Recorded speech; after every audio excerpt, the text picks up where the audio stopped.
Welcome to VTV Andhra Pradesh. Maths day సందర్భంగా డిఆర్వరం ZPH స్కూల్లో ఏర్పాటు చేసిన కార్యక్రమానికి ముఖ్య అతిథిగా రూరల్ ఇన్స్పెక్టర్ రేవతమ్మ హాజరయ్యారు. ఈ సందర్భంగా ఆమె మాట్లాడుతూ విద్యార్థులంతా దృఢమైన సంకల్పం కలిగి ఉండి తమ యొక్క లక్ష్యాలను సాధించే దిశగా అడుగులు వేయాలన్నారు. టీనేజ్లో కోరికలు గుర్రాలు ఎక్కుతాయని, ఆ గుర్రాలకు కళ్ళు వేసే సంకల్పం వారు కలిగి ఉండాలని ఆమె సూచించారు. మంచి చెడులు విచక్షణ జ్ఞానాన్ని కలిగి ఉండి చెడును విస్మరించాలని ఆమె విజ్ఞప్తి చేశారు. ఇటీవల జరిగిన కొన్ని సంఘటనలను ఆమె గుర్తు చేస్తూ ప్రతి ఒక్కరూ అప్రమత్తంగా ఉండాలని ఆమె కోరారు. ఇప్పుడు ఉన్నాయో లేవో నాకు తెలియదు, కానీ నీతి పాఠాలు అనేవి ఉండేవి మాకు. వీక్లీ ఒక 5 అంటే రోజుకు ఒక పీరియడ్ ఉండేది. అన్ని విషయాలు చెప్పేవారు.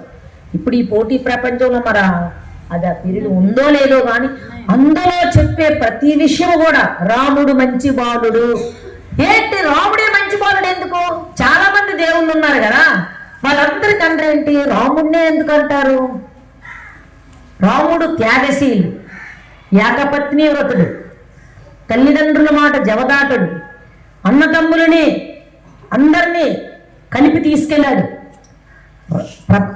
అతను పరిపాలించే దేశాన్ని రామరాజ్యములా ఉండాలని ఎప్పుడో ఇతిహాసాలు, ఇప్పుడు కూడా రామరాజ్యములా అందుకే రాముడు మంచి బాలుడు అన్నారు.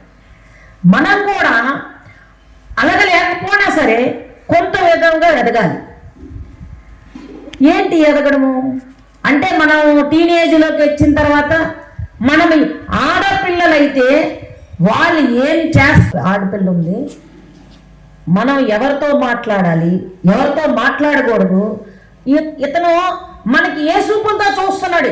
Good touch are bad touch, ఆడ చూపులు ఎలా ఉన్నాయనేది మనకి అవగాహన ఉండాలి అమ్మాయికి. అవి లేకపోతే మనం కష్టం. మీకు చిన్న ఉదాహరణ చెప్తాను. బాగా చదివి ఉద్యోగాలు సంపాదిస్తే మీ అమ్మ మీ నాన్న మీకు నచ్చిన వాళ్ళనే పెళ్లి చేస్తారు. ఇప్పుడు మనం అనకూడదు, కానీ 12 అనేటప్పటికి ఇంకా మనకి ఏం కనిపించదు. మీకు తెలుసో లేదో, మాకు ఏప్రిల్ మే జూన్ ఈ 3 నెలలు కూడా అన్ని గర్ల్ మిస్సింగ్లే, అన్ని ఎలోపుడే.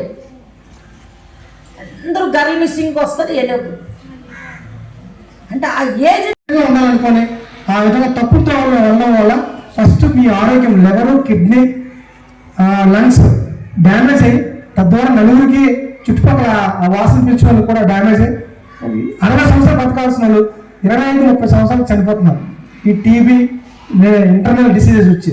కాబట్టి అలాంటి మత్తు పదార్థాల జోలికి వెళ్లకుండా, అలాంటి పరిస్థితి తెచ్చుకోకుండా సక్రమంగా చదువుకుంటూ మీ గురువుల్ని, ఈరోజు రామానుజన్ గారు పుట్టినరోజు, ఆయన మ్యాథమెటిక్స్ లో మీరు ఎంత పెద్ద సమస్య ఇచ్చినా సరే ఆయన మైండ్తో చేయగలరు. అతన్ని ఆదర్శంగా తీసుకొని మేడం గారు చెప్పినట్టు అబ్దుల్ కలాం గారికి ఎటువంటి ఫెసిలిటీస్ లేకుండా వీధి లైట్ దీపం బుడ్డి కింద చదువుకొని ఆయన ఈరోజు దేశ అత్యున్నత పదమైన రాష్ట్రపతికి ఎదిగారు. అంటే ఎక్కడ కష్టపడి చదువుతారో వాళ్ళు భవిష్యత్తులో మంచి ఉన్నత శిఖరాలకి సాధిస్తారని మన గౌరవమైన ముఖ్య అతిథి సీఎం మేడం గారు తెలియపరిచి, మై డియర్ సిస్టర్స్, మీ అందరికీ మేడం గారు చెప్పిన ఇన్స్ట్రక్షన్స్ తెలుసుకొని మీరు పాటించి ఏ సమస్య వచ్చినా మీ అమ్మగారికి, క్లాస్ టీచర్కి, మహిళా పోలీసులకి, మేల్పక్షంలో పోలీసులో ఉమెన్ కానిస్టేబుల్కి వాళ్ళకి తెలియపరిస్తే మీకు సత్వరం న్యాయం జరిగి మీకు అన్ని విధాల రక్షణ కలిగించి మీ పేరు బయటకు తెలియకుండా మీకు న్యాయం చేస్తామని పోలీస్ శాఖ తరఫున ఎప్పుడు కూడా మీకు సహోదరులో ఉంటామని తెలియపరుస్తూ